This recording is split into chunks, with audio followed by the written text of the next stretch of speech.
Okay, let's say you have two couples, two married groups of friends, and both of them lose their partner, right? They pass away. They are very likely to hook up, to get married. This is news to me, and I think we need to examine the reasons why right now. Subscribe! Click it!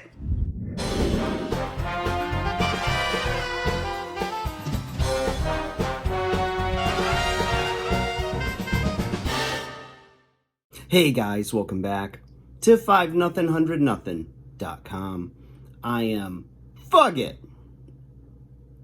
That stands for the fittest underdog guru using intelligent tactics. Guys, my mind is blown. I never really looked at this, okay? And maybe that's just because we mind our P's and Q's, as they used to say in a bygone day. And I never really thought about this, but it's been coming to my attention and brought to my attention recently by more than a few people. And that is that older people that lose a partner, and in fact, even I've heard in some cases middle age, and they have someone in their social circle, a group of married friends, and one of them loses their partner. And all of a sudden, they have a love interest, right? They end up marrying or having a lady friend or a gentleman friend that's a little bit more than friendship, you know? I mean, yeah, maybe it starts as companionship, but it becomes a love interest and then another marriage. And I found this odd, but I wanted to examine the reasons why. So this isn't really my traditional content, but I said, what the heck? Everyone's got a grandma, grandpa, the days just seem to go faster as you get older, and so this content will be relevant to either you, someone you know, and I'm looking forward to getting some feedback from you guys on what you think about this and if you've seen this phenomenon. Okay, I don't know why this just went. I can't whistle. They say whistle while you work, so I guess I must not be working.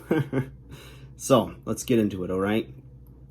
I've got a few reasons here, and I just want to go over those. And this is just sort of off the top of my head. I mean, I've given it a little bit of thought this week, and I've went back and forth with a few people. And these are some of the things that I think, the reasons why I think this could be happening.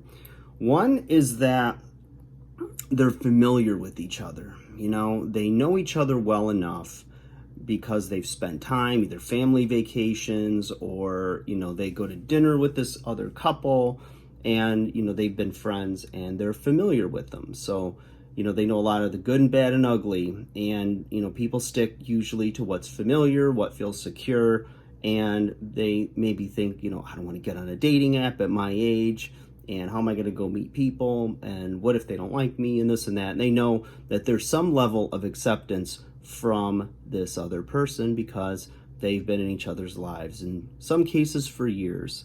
Another reason, and I thought this one was the most obvious one, is that maybe they had a secret crush on each other for years, but we're never going to necessarily act on it. So they're married, they're committed, they've only got eyes for their partner, and so but they had some level of attraction, and little time has passed that they're now, single. And so somebody takes the first step, and maybe they're talking and grieving about, the loss of their partner, and have, maybe over a bottle of wine and talking about the good times and this and that. And all of a sudden they realize, you know what, this isn't such a bad idea. I kind of always had eyes for old Susie Q over there. Or she's like, Fred is always kind of had a little pep in his step, and one thing leads to another. So never know. That's just my thought.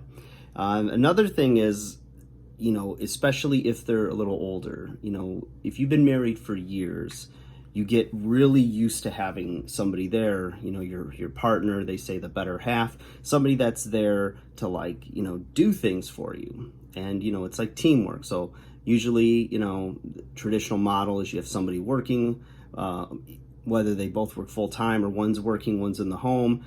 and one person's usually taking care of bills, one person's doing things around the house, and they just have their the way they divide up work. And what happens is, over the years, you just get used to your patterns with a person, and there's a lot of things you didn't take care of, and there's a lot of things they didn't take care of. And it's interesting, I read a book years ago that talked about studying the brains of those who had passed on, and of married couples that had passed on. And what they found was, when they looked at the brain, there were parts of the brain that were a lot more active and developed, and other parts that were not.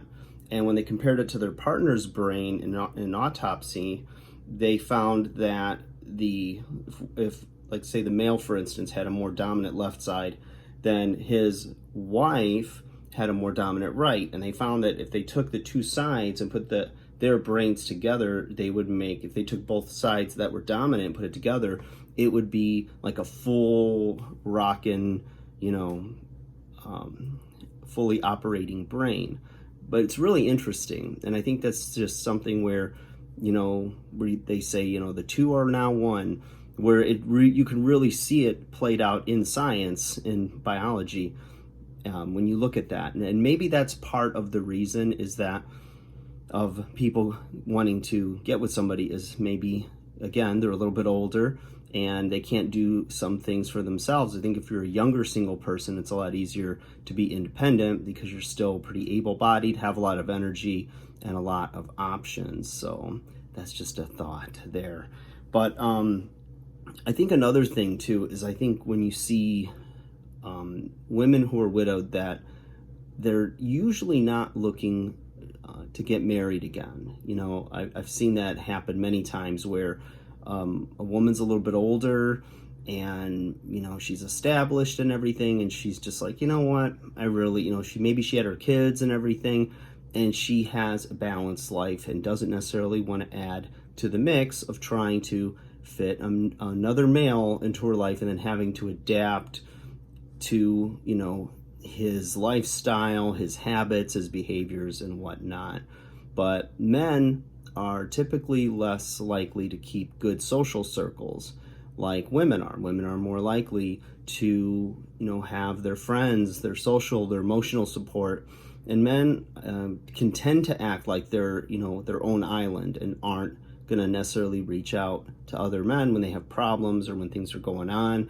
They tend to get quiet and take care of things. And I know I'm stereotyping a little bit, but I'm just talking from my perspective and what I've seen over the years and the things that I've read and watched, behaviors in males. And, it's like a man wants to have that companionship. It's like he's expecting the woman in his life to be his friend, his lover, his caretaker in some cases.